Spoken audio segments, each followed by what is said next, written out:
Well, 7 o'clock. Thanks again, everybody, for attending our fourth webinar this winter, I guess.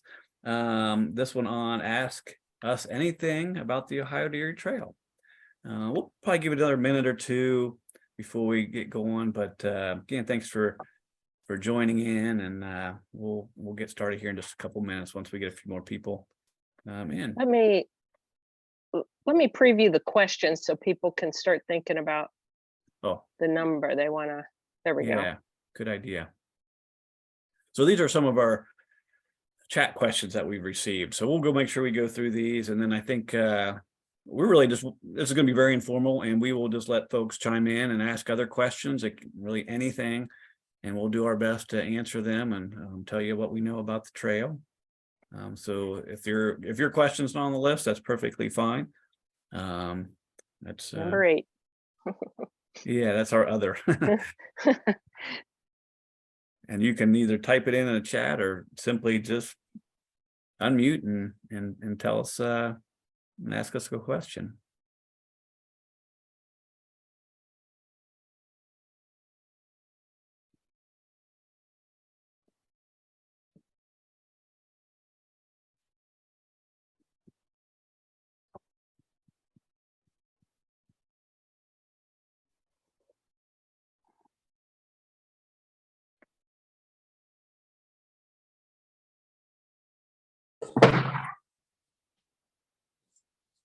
That looks like a Bob question. How easy is it to get through Cincinnati? You almost never have to go into Cincinnati. Well, I think we should go ahead and get started. It's a couple minutes after 7. Again, welcome. Thanks for attending our webinar. My name is Matt Simpson. I am on the Ohio to Erie Trail board. We've got 3 great guest speakers to help answer questions today. First is Tom Bills. Tom, if you want to wave. Tom's our board president. We've got Bob Niedenthal. He's been a longtime board member and an expert on our trail and mapping. Probably knows more about the trail than anybody, I think. And Jody Zranin. Jody's a former board member and now our executive director. So that's all of our questions, folks. We'll hopefully be able to answer your questions. Just to give you a little overview on the Ohio to Erie Trail board, we are a nonprofit 501(c) organization. All of our board members are volunteers. There's 12 of us, and we kind of are spaced out along the trail from Cincinnati to Cleveland. I represent Delaware County, as an example. We don't own any of the trail. The board doesn't. We don't manage any of the trail. Those are all done by various jurisdictions, communities, townships, cities, all own and manage those trails. Our main role is initially the idea of it, and then we're all about promoting it, raising funds to help construction projects and improvements along the trail. And resources. We want to be your resource so you can get the most enjoyment out of this trail. So those are kind of primary goals for the board. And with that, I think we'll open up to some questions. We have a few general ones that we get very frequently, so I'll go ahead and kind of start off with those, and then we'll just open it up to anyone. So Jody, can you just tell us a little bit about the history of the Ohio to Erie Trail and how we got to where we are? Well, sure. Thanks, Matt.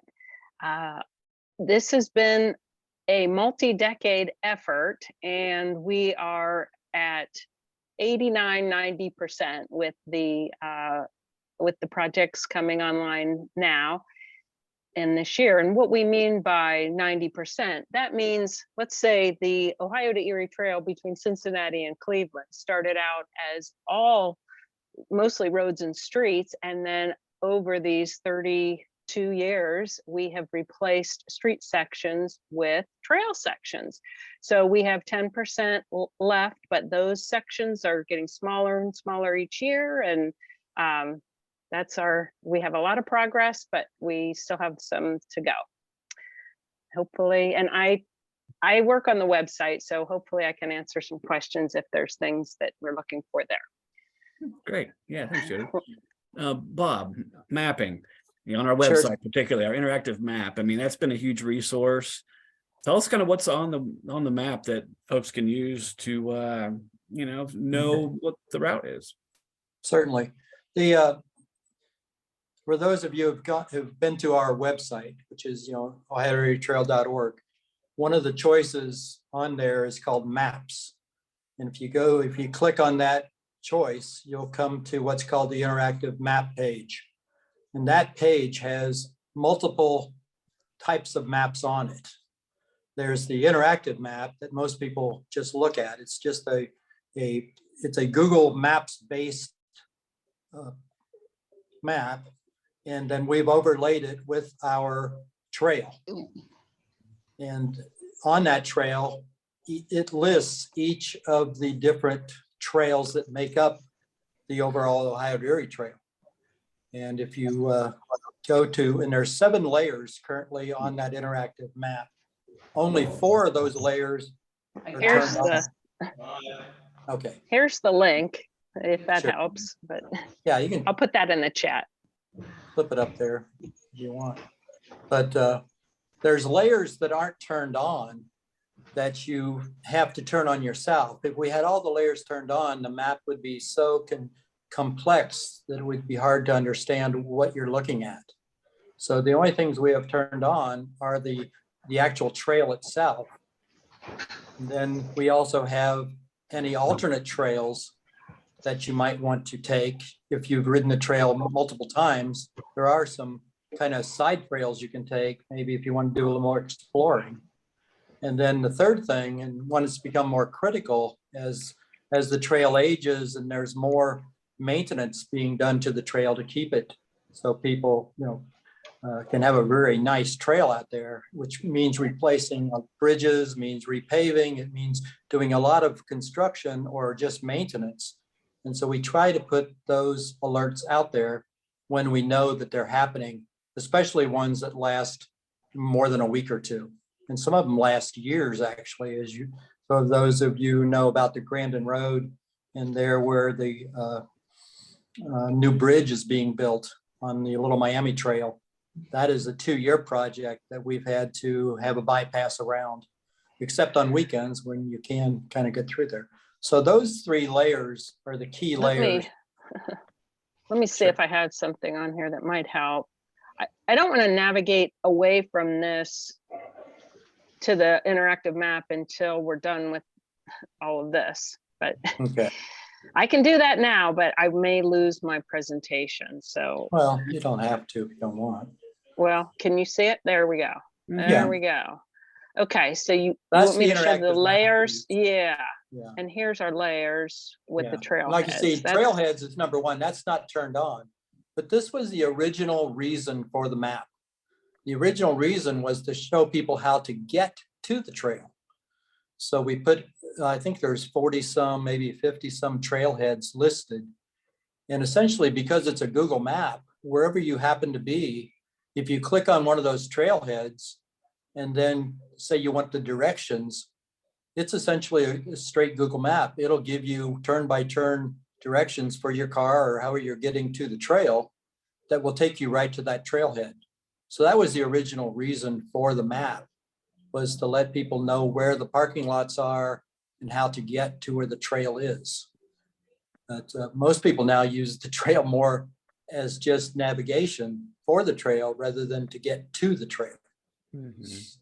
We had made the trail maps to really help you navigate the trail.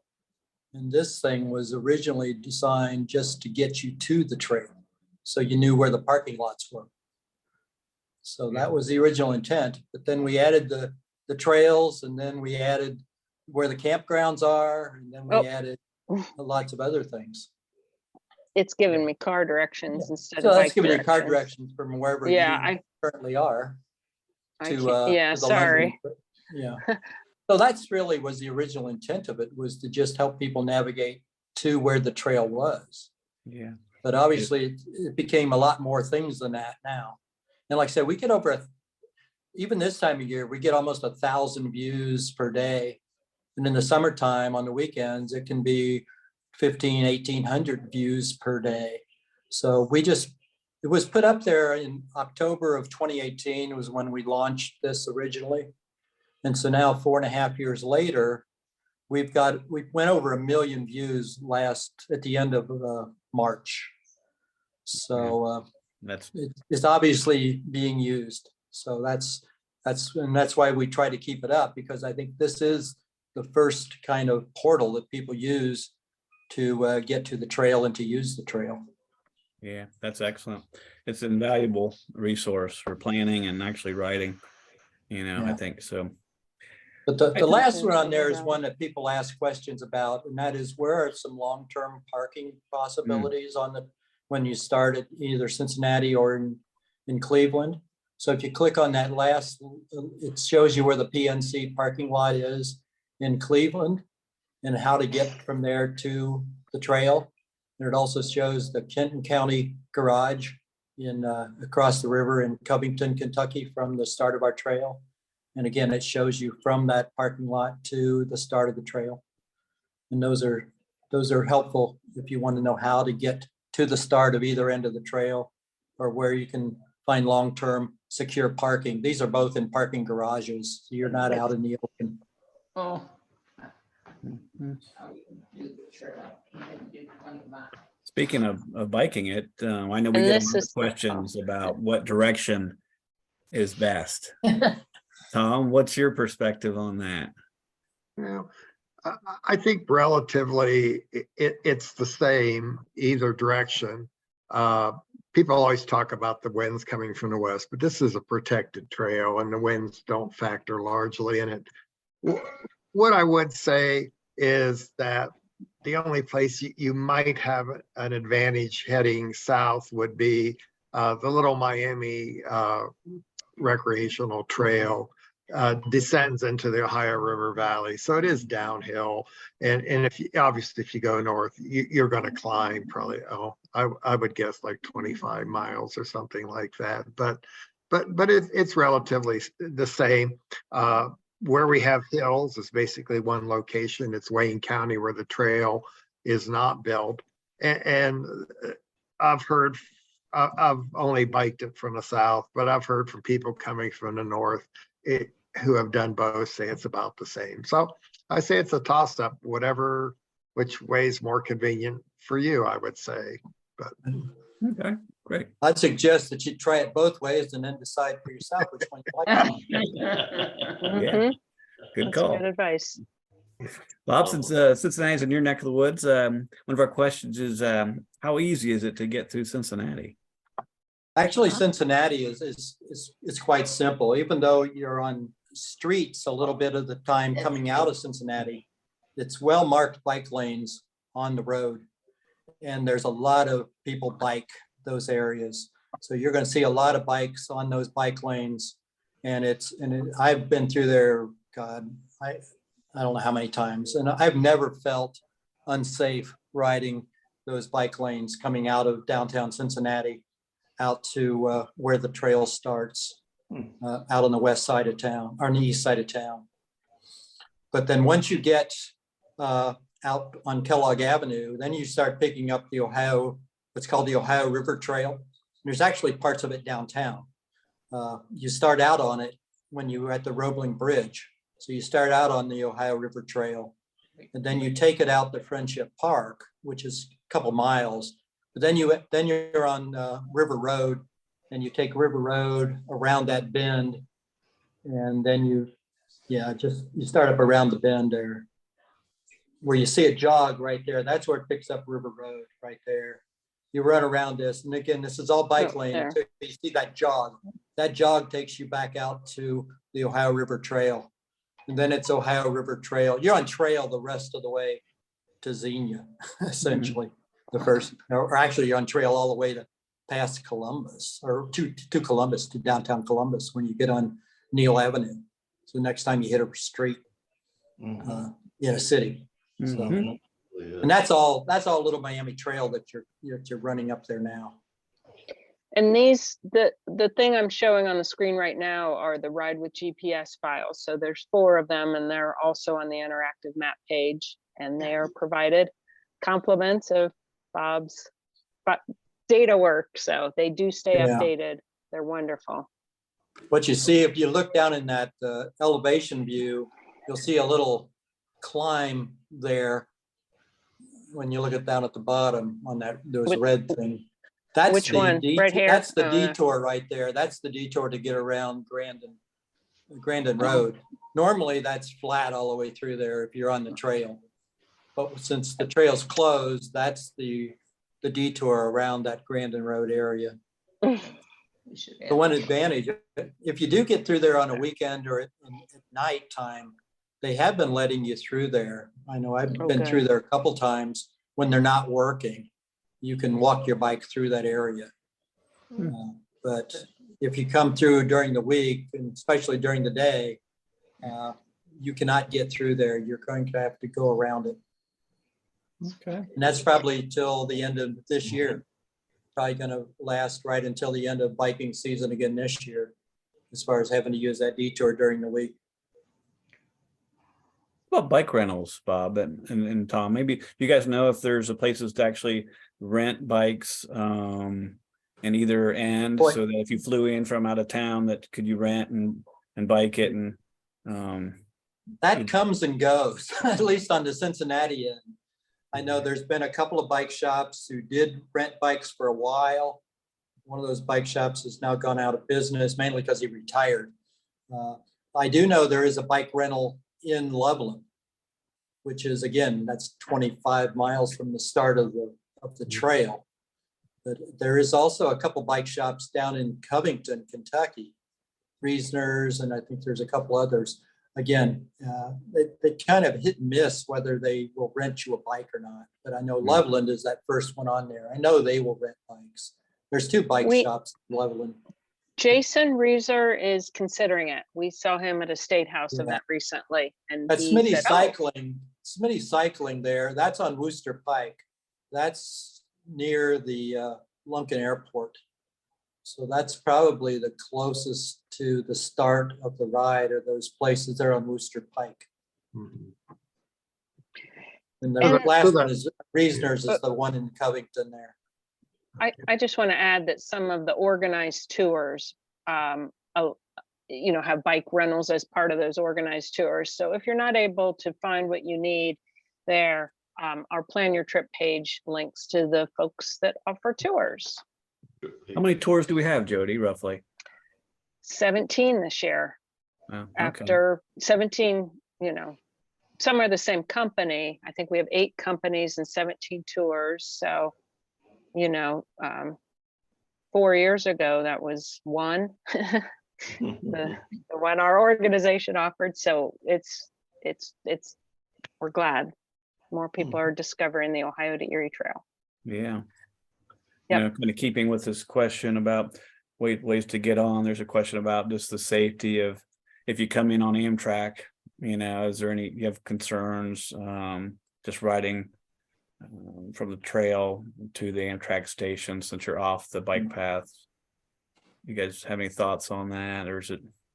Yeah, I've been down through that area. That is, it's kind of more of an industrial area. So if you, especially on weekends, there's almost no traffic down in that area. During the week, it's not real busy, but there is main post offices down in there, so they have a lot of postal vehicles you'll see around in that area. But again, I've ridden all over Cincinnati, and I've really never had an issue riding in Cincinnati. They're getting more and more used to folks on bicycles. Good.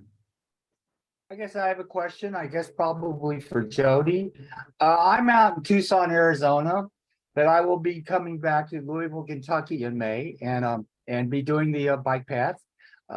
Probably Cincinnati to Cleveland mostly.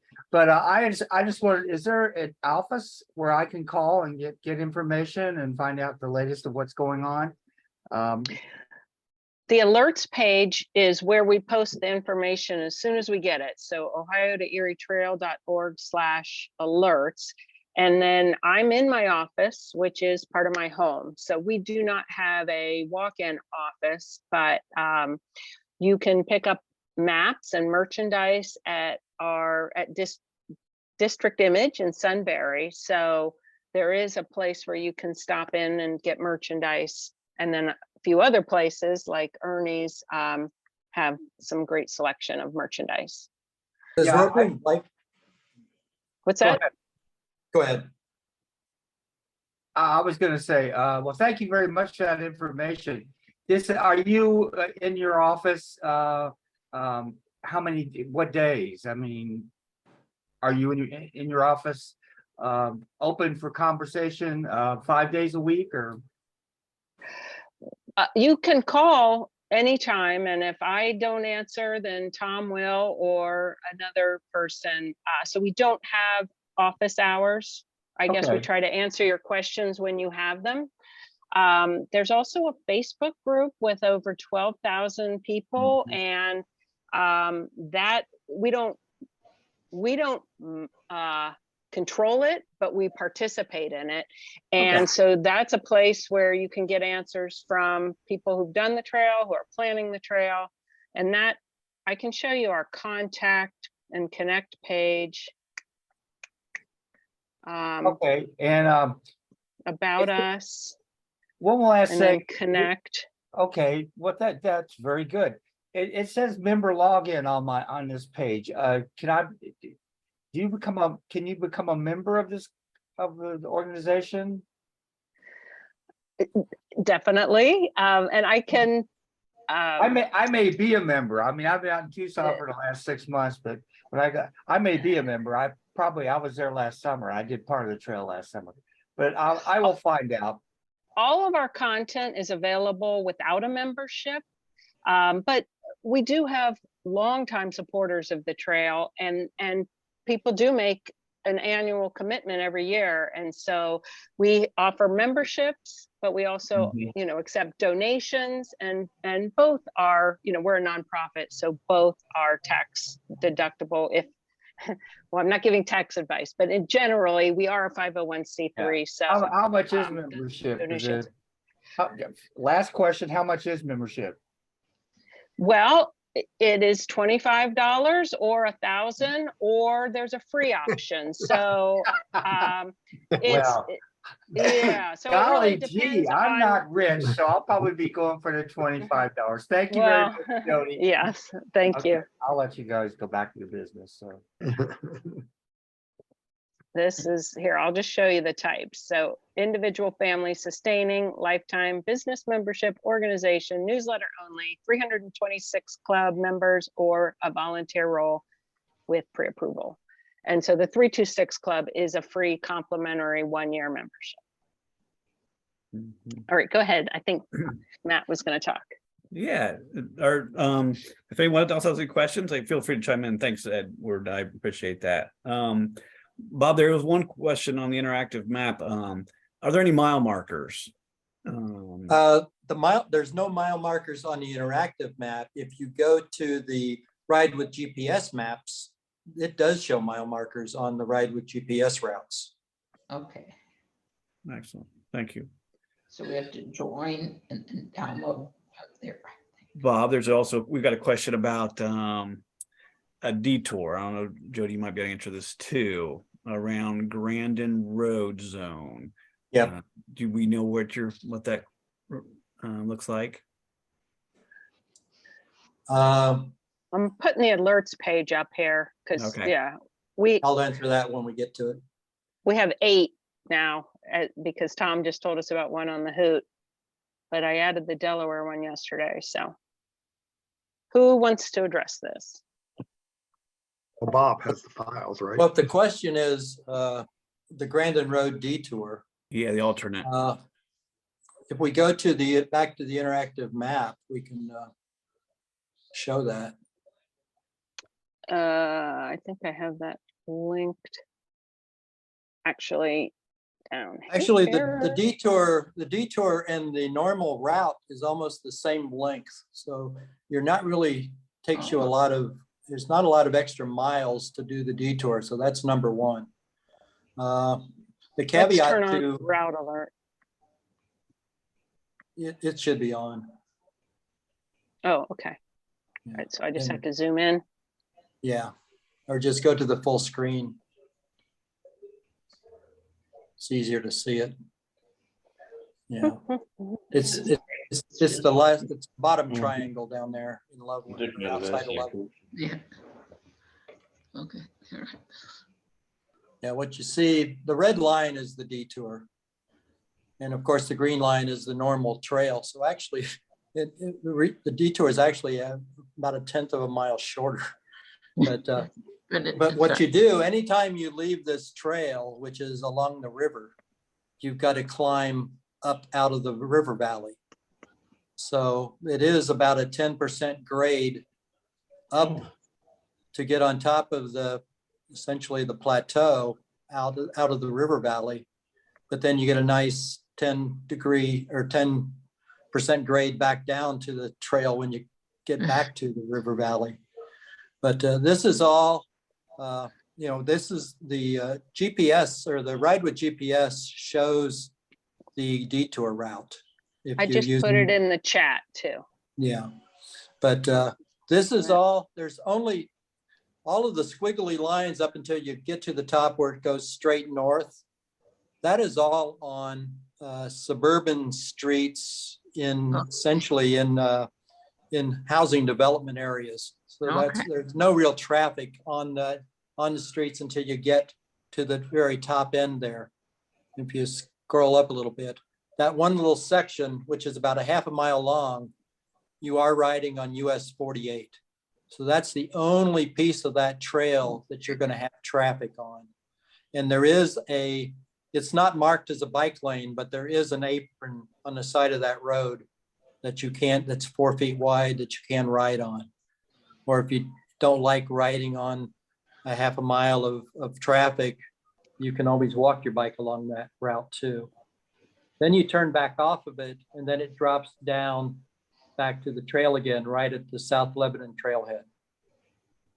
You got to do it there, up, over and down, and then Trump up, over and down, gotta come back. So So yeah, you got to go up, run across the top, and then actually the north end of that is a little scarier than the south end. The north end of that is more of a road, and it's got a couple of blind corners on it, and it doesn't have any real apron to it. So that if you're going north, it's a lot better because you get a coast down that thing instead of trying to climb up it. So in this case, going northbound is a much easier opportunity here on that detour than it is if you're going southbound. North and south. So, I thought, so when you coast down it, you can The pretty car? much go with the speed of the traffic. When you're going up it, it's a much more hairy probability of having to deal with some cars. But again, people have been using this for over a year now. So people have started to get used to seeing bikes on this route. Jody, you mentioned that 90% of the trail corridor 326 is basically a separated trail, not on road. Of the remaining 10%, what's your perception of how safe the various road segments? Is that something, or do we have really busy roads, or kind of what's your thoughts on just the on-road sections of the Hot Erie Trail? Okay, in terms of on-road sections, on the southern section, you just have two places where you have very, very quiet roads through small villages of South Charleston and London, basically almost no traffic. When you go through Columbus, as I mentioned, as you get to downtown Columbus, you exit the trail off the Scioto Greenway onto Neal Avenue, and although it's urban, and although it's sort of on the northern edge of downtown and what's known as Arena District, it's fairly quiet. It's 4 lanes, but it's 4 lanes moving at a pretty slow pace. It's not a racetrack or heavily traveled. And then after that, Nice. there's just some small section in Sunbury and Matt's area that we're working on again through a very small town. Sunbury is a small town. The majority of the on-road section is in Wayne County.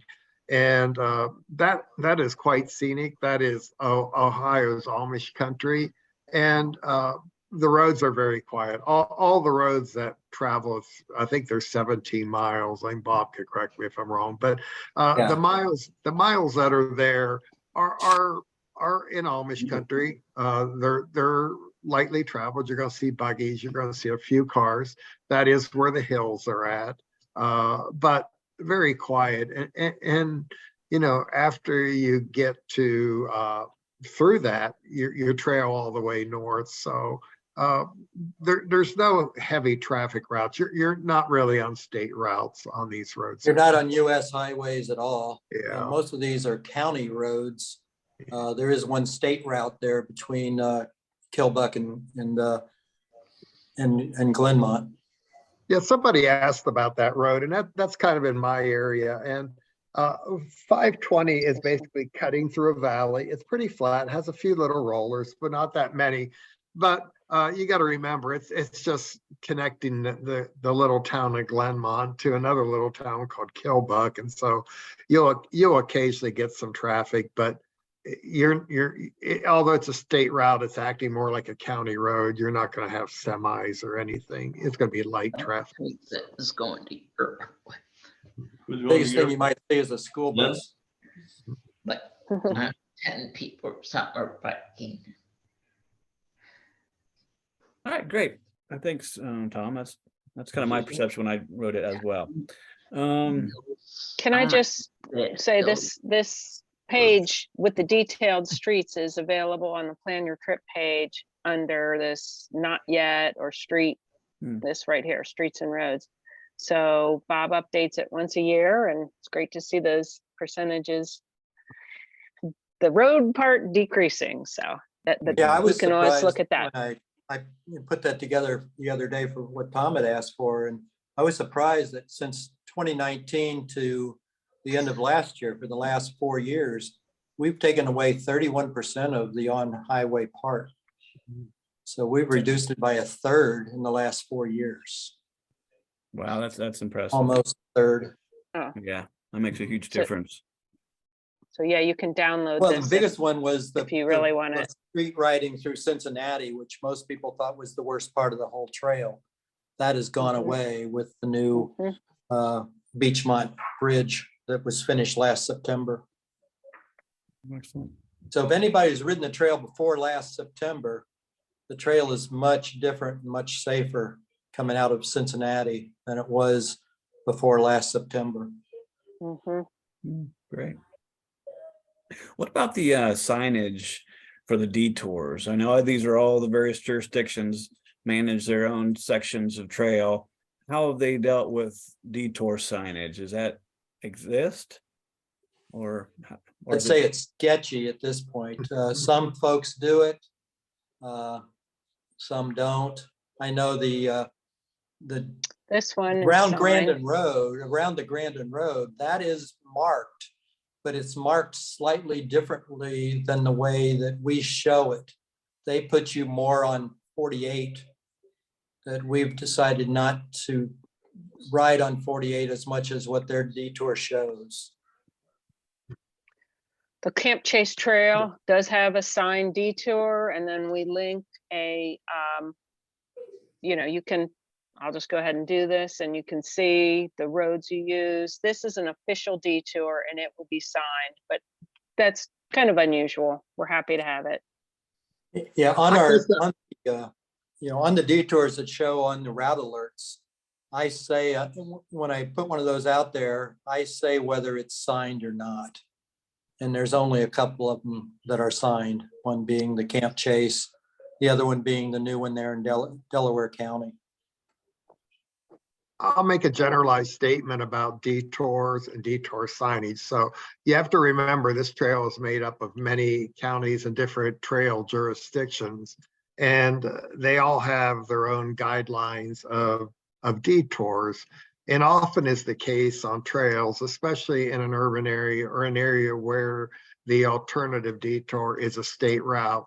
Your local trail organization or park district is not going to recommend a detour. And generally the reason for that is liability. Where would you go to look for detours? So we try to keep up to date on our Facebook group and our website.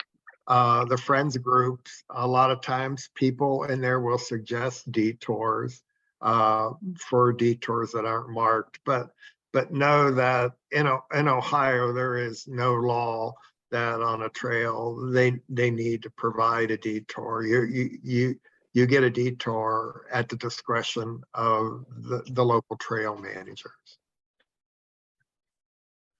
Yeah. Thanks, Tom. I think we've hit the questions in the chat. If anyone in the They just webinar added wants one to- about the Okay. Alum Creek. Yeah, I just saw a text there about the Alum Creek Good. Trail detour. Well, the good news is that it hasn't started yet. So, keep going. And this alerts page will show you when it's actually closed, because as of April 18th, it was still open. So, and we're as frustrated as all of you that no designated detour is available for this, but this is an area that's, when you're in a creek, there's embankments, or you're in a uphill downhill situation. So and the roads near there are very challenging. The quote I've heard is that local bicyclists say, I don't even like driving my car on Sunbury Road. So for people just using the trail coming through, please do not ride on Sunbury Road unless you are an experienced expert. There's a lot of conditions on that road that make it treacherous. So if you go to this for the workarounds, visit ohio-to-erietrail.org/ACT alert. And this is where we are posting user suggestions. So this caboose alternative is one that uses the Olentangy Trail and then comes up and picks up the Ohio to Erie Trail at the Westerville Depot.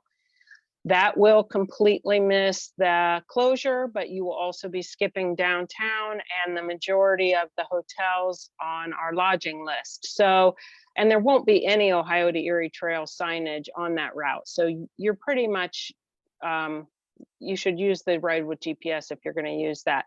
Now, the Olentangy Trail has a long-term closure around the Ohio State University. It is a marked detour, but we don't have it on our alerts because it's not part of the Ohio to Erie Trail. So if you choose to follow the caboose route, be in mind that there's a closure at Ohio State and a potential closure in Worthington beneath the Wilson Bridge Road, and that there's information here.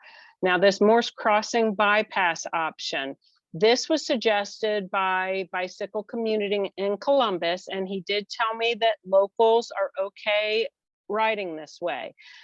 For me, I live on, another part of town. So this section is, to me, McCutcheon Road is narrow. I probably wouldn't ride on that, but it's much better than Sunbury Road, because Sunbury Road has a lot of curves, blind, hills and valleys. It's rough. So if you do want to go this way, then you would exit at Ennis Park, go east on Ennis Road, which turns into McCutcheon Road, take a little ways on Stelzer Road, and then you're on, they're like 3-lane roads. They're not country roads here. Easton is a very large shopping area. So imagine a lot of nice vehicles in a hurry to get to their glitzy shopping destination. So, but you may also want to stop there, but just know that that's the reason a detour hasn't been designated, because there's really no easy low traffic way. There's no sidewalks or anything on McCutcheon Road.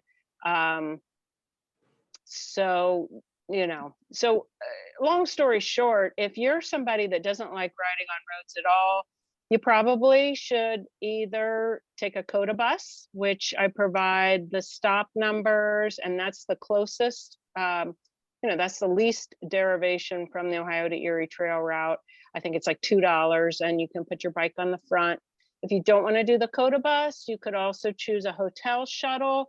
You know, there's a couple hotels that are on either side of the closure. Stay there the night before and have them drive you to the, whether it's the Easton Way or the Ennis Road connection the next day. You could use rideshare, you know, Uber XL, Lyft, that type of thing, and explain that you need to transport your bicycle. You know, I'm sure we will start seeing Strava data once this closure happens, because, you know, if the Ohio to Erie Trail visitors are frustrated with it, imagine if this was your commute to work every day and no alternative was given. So we have a lot of people that use this trail and they're not happy either. So I'm sure there will be Strava data coming out about which route is kind of the best way to get around it. And I guess that's the thing. There is no best option. You choose what's best for you. No risk is take the bus. Does that, any question? Yeah, it's there's no great answer to, you know, detours. No, we don't like them in our cars and we don't like them on our bikes. So it's just a part of life. When you have 326 miles, you're gonna have it. But I'm glad we have at least some mapping that helps us navigate it for sure. She asked about the date, and the date we have is April 17th, which is past. So any day now is, I guess, check the alerts and we'll let you know when it's actually closed. Mm-hmm. Let's talk about camping a little bit. There was a question. Oh, go ahead, Dirk. If you have a question, you can jump in. You're muted. Yeah, well, we can see you, but take yourself off mute. Let me see if I can do it. Ask to unmute. All right, how about that? Go ahead. Now. Good. All right. Well, this question may tie into the camping paragraph that you're about to read or to divulge. But this is going to be my first multi-day ride with my electric bike. So I'm concerned about charging. Obviously, if I stay in a hotel, it's pretty obvious. But if I don't stay in a hotel, what are my other charging options? Yeah, good question. Tom, you want to talk about that a little bit? Well, you know, coming out of Cincinnati, there are several major campgrounds along the Little Miami Trail that are full service campgrounds. I would look for full service campgrounds. There are some primitive campgrounds sprinkled around this trail, and I don't know if we mentioned if they're primitive or not, but you know, most full service campgrounds are going to offer charging. You know, your other options, which isn't sufficient for an electric bike, would probably be to do it at lunch or something where you get a partial charge, but it would be difficult. In terms of camping on this trail, it's important to know that the metropolitan areas don't provide a lot of camping, primitive camping particularly. So you're going to see it in some rural area, but this trail has a ways to go to provide adequate camping. And Jody brought up a list there. You see, there are a good bit of campgrounds, but I would guess plan your mileage accordingly, and you should be fine. So. Okay, great. Thank you. Yeah. Morgan's Riverside was the one I was thinking of. That's a beautiful facility. So you have camp, and a lot of one, I don't know if we've listed here, is in Xenia. The Greene County Fairgrounds has camping there with electric. So, you know, Morgan's would put you like 30 something mile, somewhere in that 20-30 range, in Xenia about 60 up. And then from there into Columbus, it's kind of iffy. I don't know if London provides power or not. So, but They do. And London has a rustic rinse shower. So it's a you get your own water from the bathroom and carry it, but it's kind of a do-it-yourself shower. But they do have flush toilets and hot and cold water. His concern is campsite. electric, so, but, Well, it's on the shelter house there. yeah, I was just Agreed. letting him know. okay. Just one note, on the interactive map, there is a layer called campgrounds that align with this list that you've got here. So it shows you where they're physically at on the map. Mhm. I'm gonna jump back into Pulling that up. the detours a little bit in the road sections. There was a question about up in Cleveland, to get from Edgewater to PNC parking on Yeah, I saw Detroit Avenue bike friendly. Do we know where they're referring to? Yes, I do. I biked that area before I moved down here. So what you're asking is how would I get back to Edgewater to downtown? And you could follow the Lakefront Trail. I can't remember the real name of it, but you could follow it over to Detroit. And I don't know if Detroit's my favorite choice, but you could bike Detroit across, and then you're going to one of the parking decks, or you can get off it becomes Euclid on the other side of the bridge, and you could get on one of the other roads. I'm sure if you go to Bike Cleveland or the Cleveland bicycle map, they'll give you a route. My preferred way is to go back and go across the Hope Memorial Bridge. And If you go to the bottom where I was going to say, let me long-term do parking that. is, go to the long-term parking. It'll show the route from PNC. Okay. Oh, there it is. Okay, good. There. So just try to That's click on this. that's the route that Ken Knabe said is probably the cleanest route. Yeah, so it's taking you Back to across the trail. Euclid there. So it takes you through the square, and so and that works. It's easy to bike through downtown Cleveland, actually. So, but Yeah, there's a bike lane on that Detroit Avenue.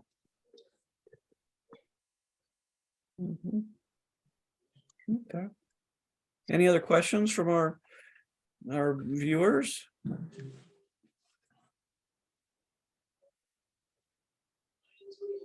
Just visit the plan your trip page, and that's where most of this stuff is linked.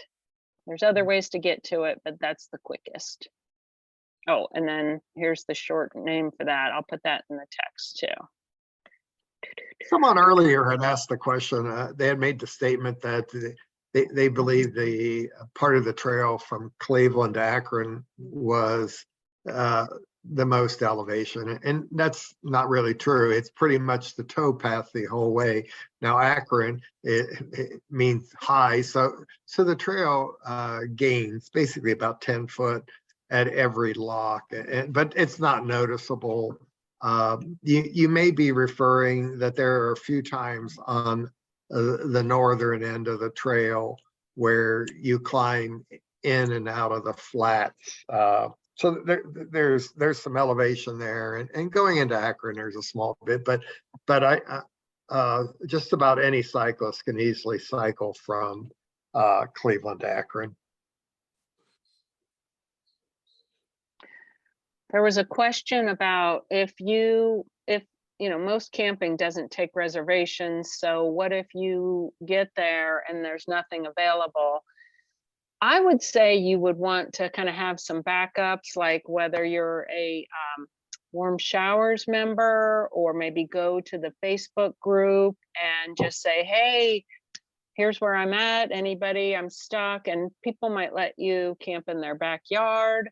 They might, come get you and let you, stay in their inn, trail magic. But it's on an individual basis. So you've really got to reach out to your resources or join a tour. Those are kind of the two things. We give you a plan your trip page, but if you really want the arrangements made for you, we recommend, doing a tour, because they are the experts at all this. Hopefully that helps. Mm-hmm. Good. Okay, anybody else have a question for us? When is winter gonna end? The people are out on the trail, so we hope you get out there and enjoy it. Mhm. Okay, well, if there are no other questions, I think we'll wrap up. I'm really happy to hear and see everybody chimed in, and we got a lot of good questions. I think the website is really one of your first go-to resources, and then the Facebook group too is a great way to Mhm. get some good knowledge from a lot of different folks. So I think with that, we'll close out for this evening. Tom, Bob, and Jody, thank you so much All for right. being our speakers and helping answer all these great questions. Thanks everybody for attending, and we hope to see you on the trail. Thank you, Hey, thanks, Matt. everyone. Yep. Thanks, Matt. See ya.